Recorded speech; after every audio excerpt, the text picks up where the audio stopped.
அம்மாந்தோட்டை துறைமுக ஊழியர்கள் இன்றும் தொடர்ச்சியாக சத்தியாகிரக போராட்டத்தில் ஈடுபட்டு வருகின்றனர். அம்மாந்தோட்டை துறைமுகத்தை சீன நிறுவனத்திற்கு வழங்குவதற்கு அரசாங்கம் எடுத்துள்ள தீர்மானத்தால் தமது தொழில் தொடர்பில் பிரச்சினை ஏற்பட்டுள்ளதாக கூறியே துறைமுக ஊழியர்கள் 8வது நாளாகவும் சத்தியாகிரக போராட்டத்தில் ஈடுபட்டுள்ளனர்.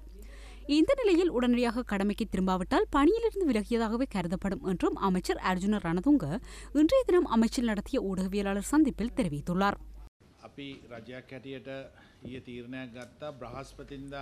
ஹம்பாந்தோட்டை துறைமுகத்தில் பணியாற்றும் அனைத்து ஊழியர்களும் மகாம்புர துறைமுக முகாமைத்துவ தனியார் நிறுவனத்தில் பணியாற்றும் ஊழியர்கள் ஆவர்.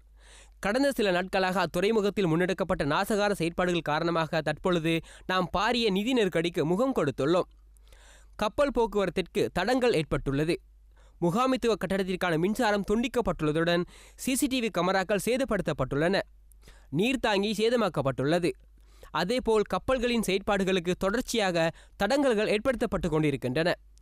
இதனை காட்டிலும் மிக முக்கியமான விடயம் யாதெனில் கப்பல்களை எதேச்சதிகாரமான முறையில் தரித்து வைத்துள்ளமையாகும்.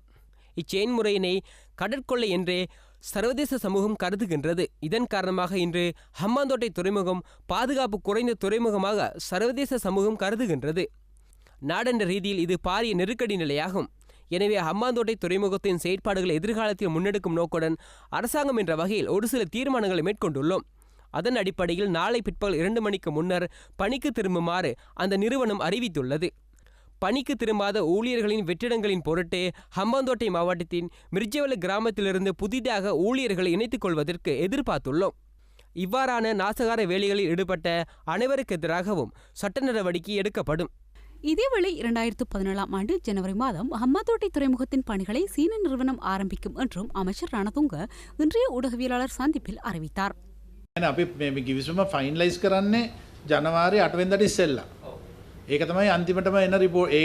ඒ කිවිසුම අනුව තමයි ජනවාරි 8 වෙනිදා හරේ 7 වෙනිදා හරේ මූලික වැඩපිළිවෙල පටන් ගන්න. ආරම්භය කරන්නේ එදාට.